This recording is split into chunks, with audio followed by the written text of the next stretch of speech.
चलिए, आज के इस वीडियो क्लास में आपका स्वागत है। हम लोगों ने पिछली वीडियो में demand, law of demand and elasticity of demand को देखा था। आज के इस वीडियो में हम लोग देखेंगे कि भाई जो इलास्टिसिटी ऑफ डिमांड है इसको मेजरमेंट कैसे करते हैं, कैसे मापते हैं, कौन से मेथड है इसको मापने के। लॉ ऑफ डिमांड में आपने क्या देखा था कि प्राइस, किसी वस्तु की प्राइस और उसकी डिमांड के बीच में जो है इनवर्स रिलेशन था। Elasticity of demand, elasticity of demand में आपने क्या देखा था कि जब प्राइस में चेंज होता है, प्राइस कम या अधिक होता है, तो उसका डिमांड पर जो है क्या असर पड़ता है, डिमांड से कितना कम या अधिक होता है। लेकिन आज हम लोग देखेंगे इस वीडियो में इलास्टिसिटी ऑफ डिमांड को मेजरमेंट कैसे करते हैं। तो इलास्टिसिटी ऑफ डिमांड को मेजरमेंट करने के लिए, मापने के लिए जनरली जो है 3 मेथड है। Methods of measurement of elasticity of demand, इसको लिखिए ईडी शॉर्ट में। कैसे मापते हैं, इसका 3 मेथड है। पहला है परसेंटेज मेथड, इसको हम लोग दूसरे नाम से भी जानते हैं प्रोपोर्शनेट मेथड।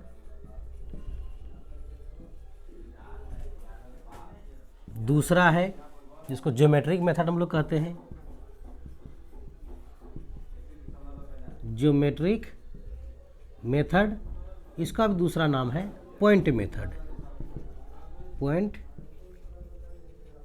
मेथड। और तीसरा है जो है total expenditure method, total expenditure method.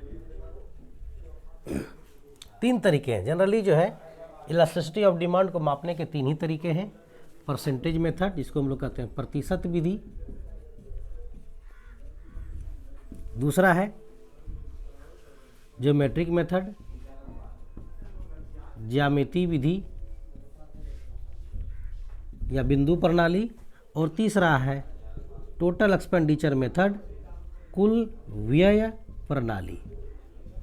चलिए, तो हम लोग एक एक करके जो है उदाहरण के साथ इसको देखते हैं कि ये क्या है, कैसे मेजरमेंट करते हैं, देखते हैं इस वीडियो में हम लोग। तो सबसे पहला हम लोग देखते हैं परसेंटेज मेथड। क्या है परसेंटेज मेथड?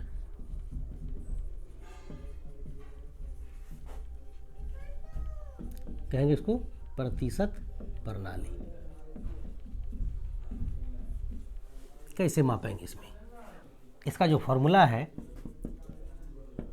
परसेंटेज मेथड में ईडी मापने का, उसका है जब कीमत में प्रतिशत परिवर्तन होता है तो उसके फलस्वरूप उसकी मांग में कितना प्रतिशत परिवर्तन होता है।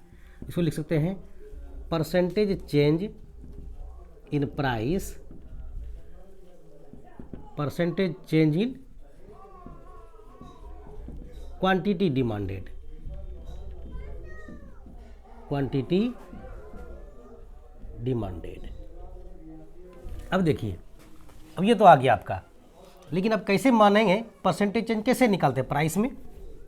देखिए, मान लीजिए कि जो अभी प्राइस है वो P है और नया प्राइस P1 हो जाता है, ठीक है। और जो P प्राइस पर डिमांड है वो Q है और P1 प्राइस पर जो डिमांड है वो Q1 है। वही दोनों में कितना प्रतिशत परिवर्तन हुआ? तो देखिए, चेंज डेल्टा P कहेंगे, चेंज प्राइस कितना चेंज हुआ, तो P1 माइनस P। तो परसेंटेज प्राइस में परसेंटेज चेंज कितना हुआ, परसेंटेज चेंज इन प्राइस, तो P1 माइनस P बाय जो इनिशियली प्राइस था, शुरू में प्राइस था, वो P। इसको आप क्या लिखते हैं, डेल्टा P बाय P। और इसको आप क्या करेंगे, 100 से मल्टीप्लाई कर देंगे, तो ये परसेंटेज में आ गया। उसी तरह से आप डेल्टा Q कैसे निकालेंगे, डेल्टा क्यू को निकालिए, तब परसेंटेज निकालिएगा। तो Q1 माइनस क्यू, तो परसेंटेज डेल्टा क्यू कितना होगा? तो Q1 minus Q by Q multiply with 100, ये परसेंटेज में चेंज कन्वर्ट हो जाएगा। अब क्या करेंगे हम लोग, अब इस फॉर्मूले पर इसको फिट करते हैं कि क्या होगा। फार्मूला ऑटोमेटिक आ जाएगा, चलिए देखते हैं।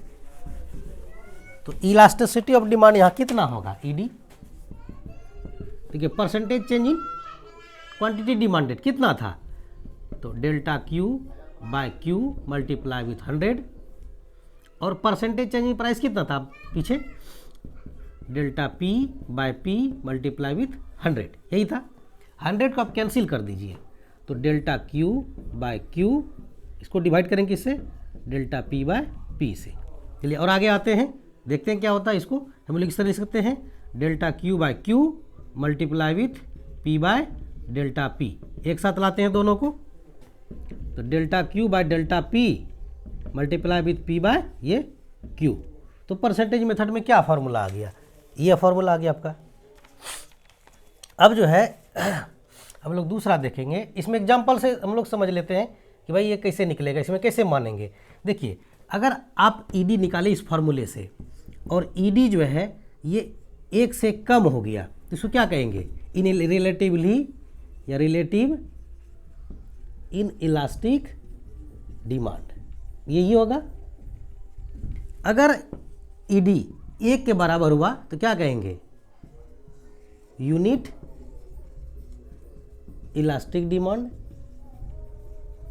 अगर ये 1 से अधिक रहा तब क्या कहेंगे? Relative elastic demand.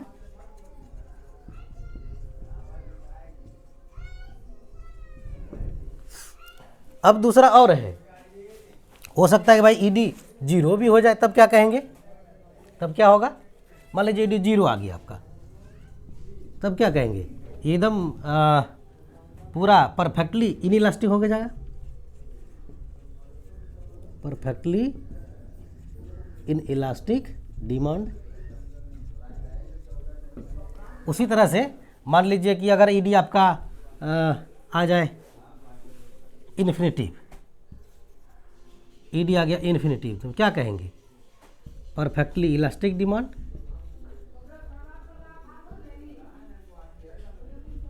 Perfectly elastic demand कहेंगे।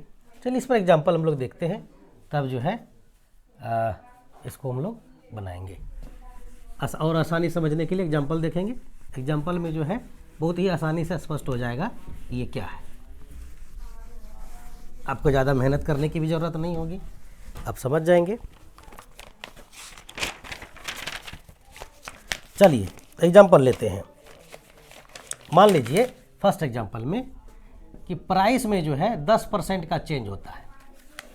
प्राइस में 10% चेंज होने से उसका जो क्वांटिटी डिमांडेड है इनिशियली में 1000 यूनिट का था, और जब प्राइस 10% चेंज हो गया तो अब नया इसका जो क्वांटिटी है वो 1200 यूनिट का हो गया। तो यहाँ भाई ईडी कितना होगा? इलास्टिसिटी ऑफ डिमांड कितना होगा? तो चूंकि परसेंटेज डेल्टा पी जो दिया हुआ है ये आपका 10% दिया हुआ है, तो ये डेल्टा पी 10% दिया हुआ है, लिख दिया परसेंटेज चेंज इन प्राइस जो है वो 10% का है। अब आपका क्यू में कितना परसेंट चेंज हुआ है? परसेंटेज डेल्टा क्यू कितना होगा? Delta Q by Q multiply with 100, ठीक है। तो अब जो है यहाँ क्या हो जाएगा? तो डेल्टा क्यू कितना है निकालना होगा आपको, तो डेल्टा क्यू कितना हो जाएगा बताइए? 1200 और 1000 इसमें माइनस कर दीजिए, तो ये हो गया 200 यूनिट का, ठीक है। इस पर हम लोग फार्मूला को जो है फिट करते हैं। तो ये हो गया कितना आपका?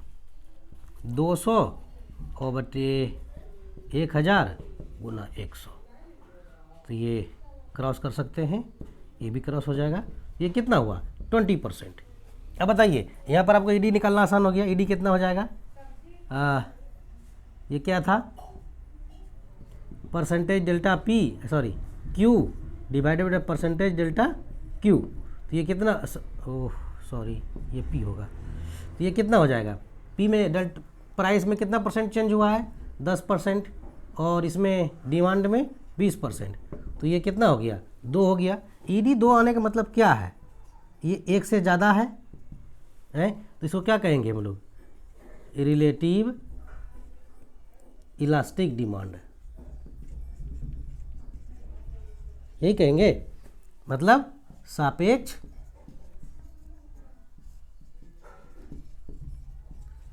लोचदार मांग। चलिए दूसरा एग्जांपल भी देखते हैं। एक ये तो इस तरह से हो गया, मान लीजिए कि ये परसेंटेज, दोनों का परसेंटेज चेंज ही दिया रहा था तो और आसान था, ये परसेंटेज चेंज आपको जो निकाले यहाँ, ये आपको निकालने की ज़रूरत नहीं पड़ती। चलिए दूसरा एग्जांपल देखते हैं, तब और आपको ज़्यादा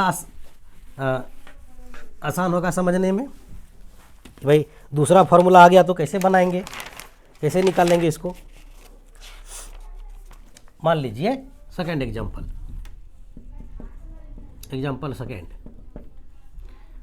एक मान लीजिए पी प्राइस पर जो है, और ऐसे समझिए इसको, यहाँ प्राइस को रखते हैं और यहाँ इसका डिमांड को रखते हैं दोनों साइड में। मान लीजिए जब प्राइस 20 रुपया का था तो इसका डिमांड 1000 यूनिट का था, ठीक है।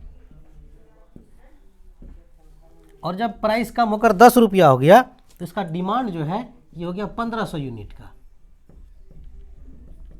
तो यहाँ भाई ईडी आप बताइए कितना होगा, इलास्टिसिटी ऑफ डिमांड कितना होगा। यहाँ देखिए पी कितना है 20, नया प्राइस कितना है 10, क्यू कितना है, इनिशियली डिमांड 1000 यूनिट, Q1 नया वाला कितना है 1500, तो ये डेल्टा पी कितना होगा, P1 माइनस पी, मतलब 10 P1 और P है 20, ये माइनस 10 हुआ। उससे डेल्टा Q कितना होगा, Q1 माइनस Q कितना है, Q1 1500 यूनिट है और ये 1000 है, तो ये हो गया कितना 500।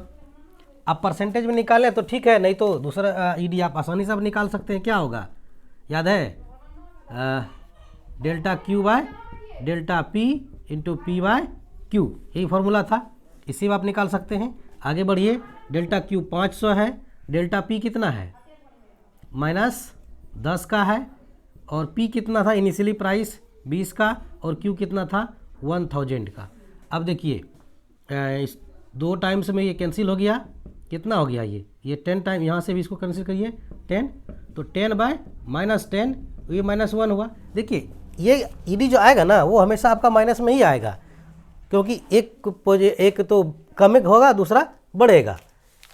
मान ली डेल पी कम हुआ तो डेल क्यू बढ़ेगा, डेल क्यू कम होगा तो डेल पी बढ़ेगा, मतलब दोनों माइनस में ही आएगा, तो माइनस को आपको इग्नोर कर देना है।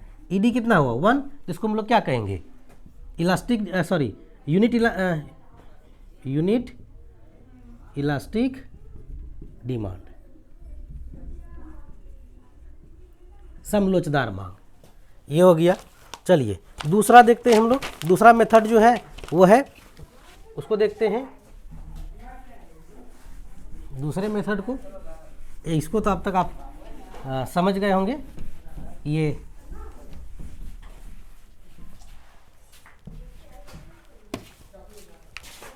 कैसे बनेगा, सेकंड देखते हैं, पॉइंट मेथड, इसको हम लोग ज्योमेट्रिक मेथड ही कहते हैं,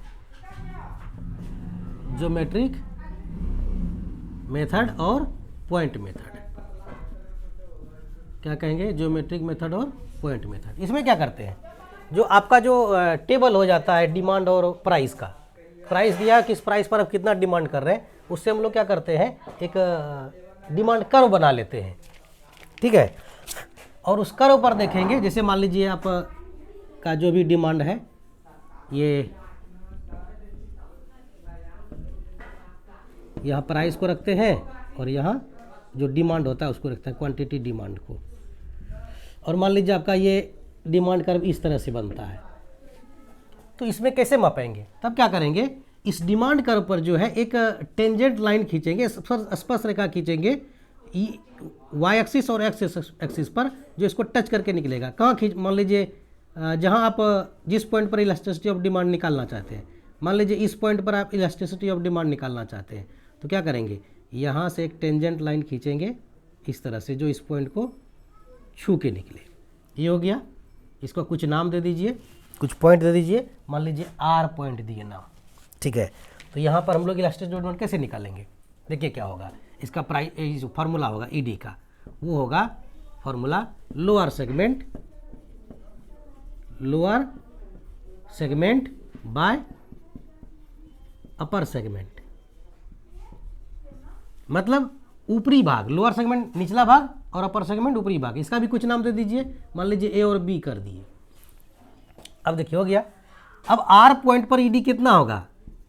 ईडी एट पॉइंट आर कितना होगा?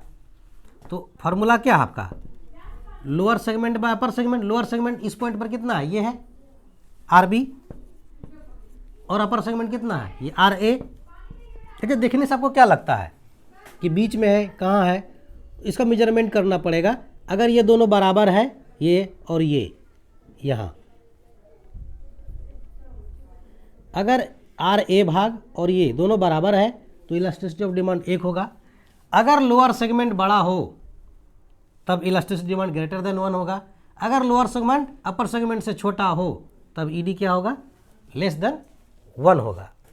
अब चलिए, ये तो कर्वेचर रूप में डिमांड कर्व था, लेकिन अगर ये डिमांड कर्व जो है एकदम क्या कहेंगे उसको? स्ट्रेट लाइन कहेंगे। स्ट्रेट लाइन होगा तब क्या होगा?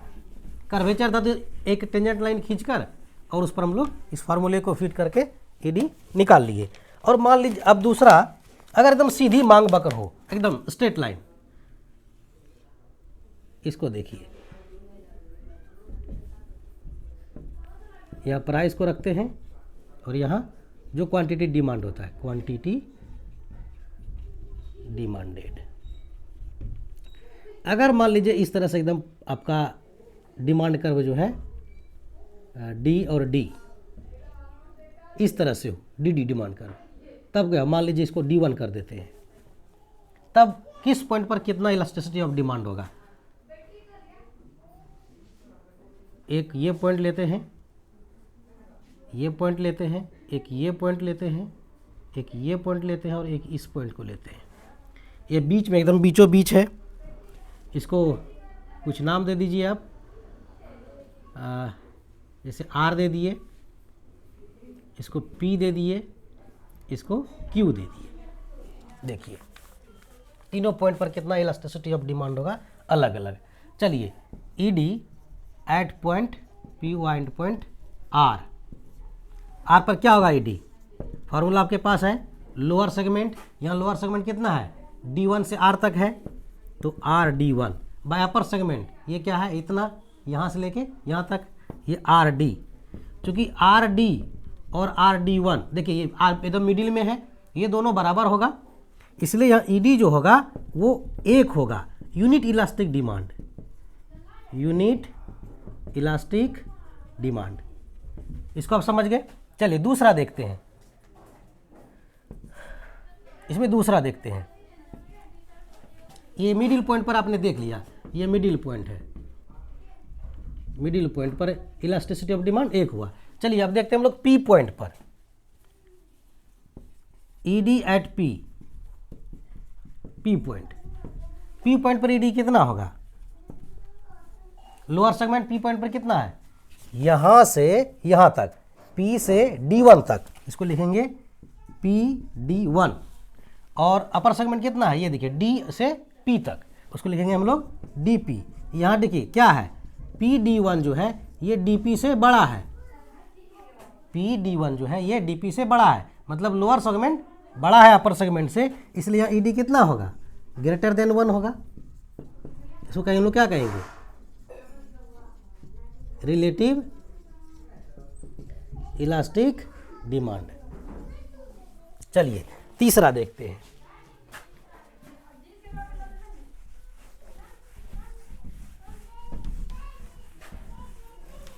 तीसरा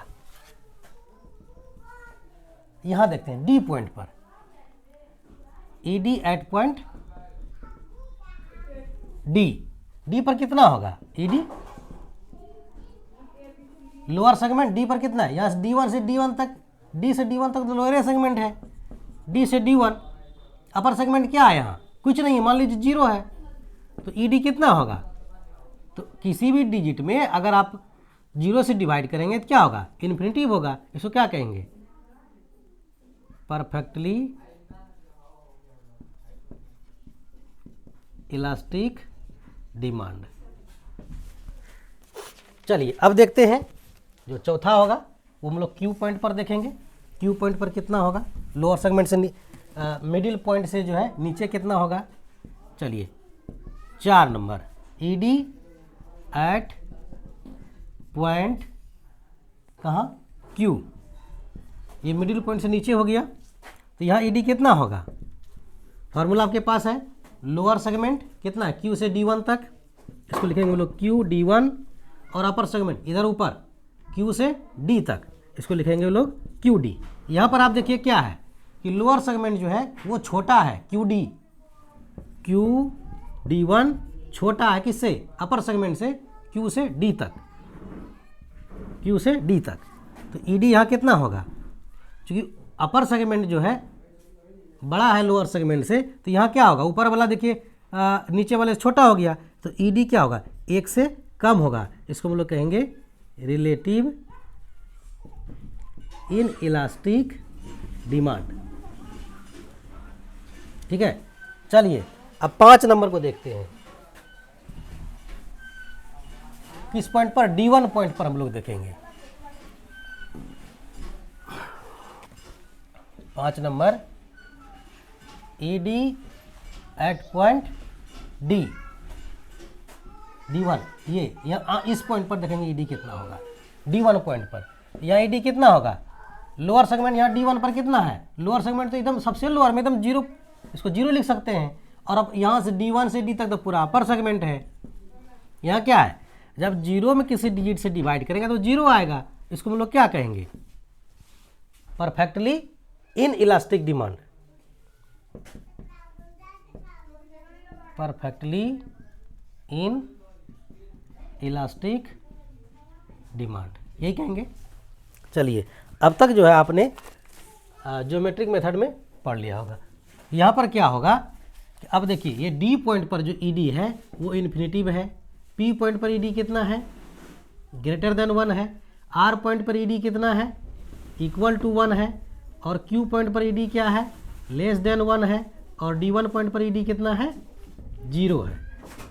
अब देखिए, अब जैसे एक्स एक्सिस से वाई एक्सिस की ओर इस डिमांड कर्व पर आते हैं या D1 से D की ओर आते हैं, यहाँ देखिए 0 ईडी है, बढ़ गया 1 से कम, 1 के बराबर, 1 से ज़्यादा, फिर इन्फिनिटिव हो गया।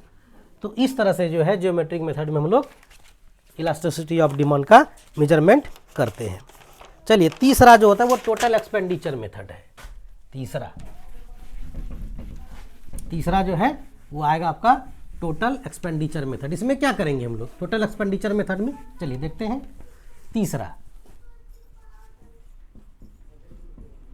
Total expenditure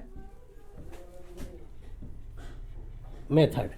total expenditure method में हम लोग क्या करेंगे, इसमें हम लोग देखेंगे कि एक कंज्यूमर जो है कीमत के बढ़ने से पहले उस पर टोटल कितना एक्सपेंड कर रहा है, कितना टोटल कुल खर्चा कर रहा है, और कीमत के बढ़ने या घटने पर उसका टोटल एक्सपेंडिचर कम हो रहा है या ज़्यादा हो रहा है, उस आधार पर हम लोग जो है इलास्टिसिटी ऑफ डिमांड का मेजरमेंट करेंगे।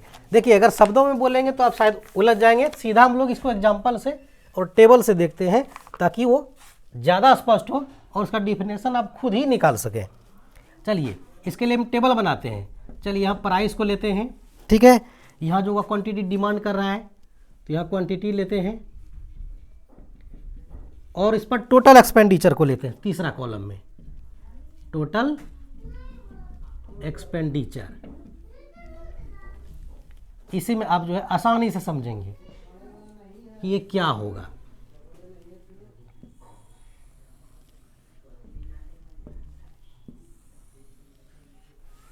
चलिए 3 कॉलम बनाते हैं। बना लिए 3 कॉलम। फर्स्ट नंबर में देखते हैं हम लोग, ईडी जो है वह 1 के बराबर होगा। देखिए इसमें प्राइस जब 5 है तो इसका डिमांड जो है, बीच से शुरू करते हैं, रुकिए तब और आसानी से समझेंगे आप।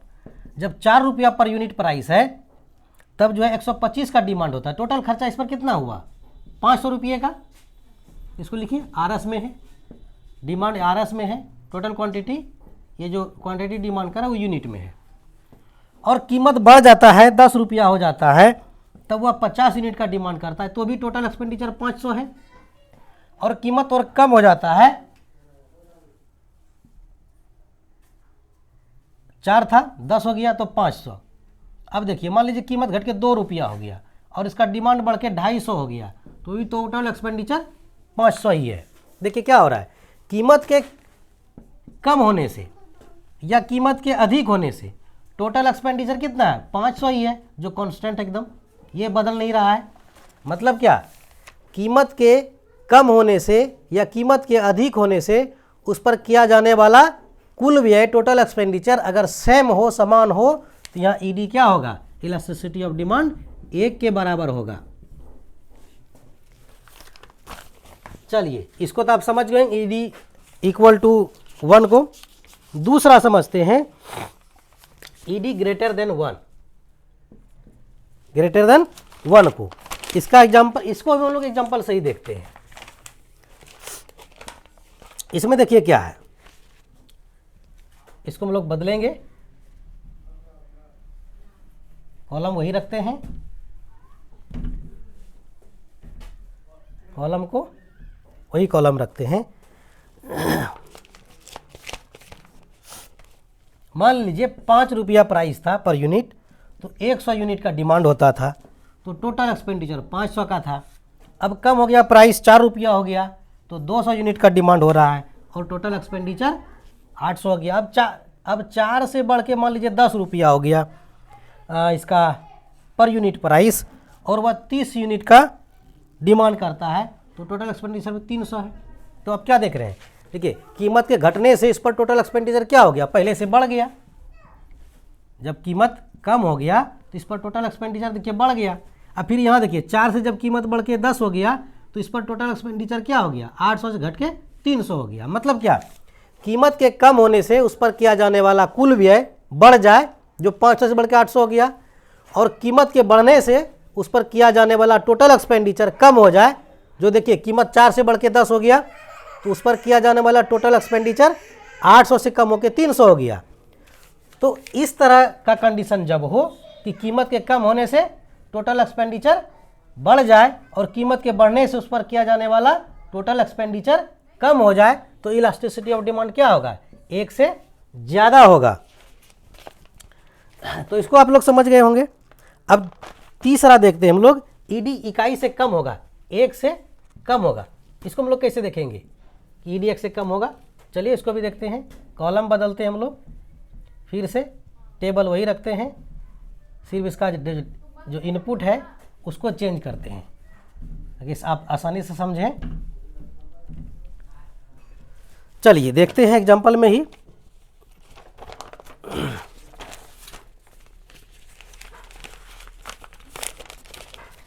जब 5 रुपया प्राइस था तो 100 यूनिट का डिमांड होता था, टोटल एक्सपेंडिचर कितना हुआ, 500 का। प्राइस कम हो जाए, 4 रुपया हो जाए कम होके, तो इस पर टोटल जो डिमांड है 110 यूनिट का है, तो टोटल एक्सपेंडिचर कितना होगा, 440 रुपया का।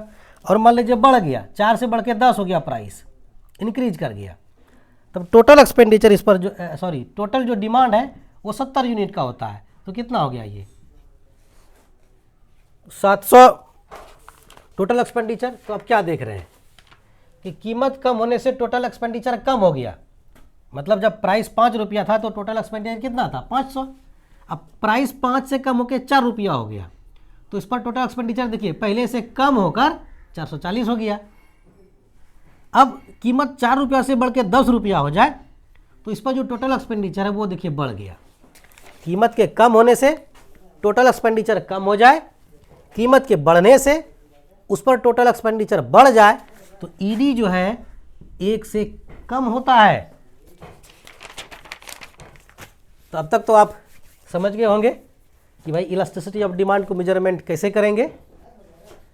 और आज के वीडियो हम लोग इतना ही रखते हैं। अब हम लोग जो अंडर ग्रेजुएट, पोस्ट ग्रेजुएट और यूजीसी नेट के लिए वीडियो अपलोड करेंगे, इसकी सूचना आप तक सबसे पहले पहुँचे, और जैसे ही वीडियो अपलोड करें आप उसको जान जाएं और आप उससे लाभान्वित हों। इसके लिए आप जो है हमारे चैनल को सब्सक्राइब जरूर करें। थैंक यू, धन्यवाद।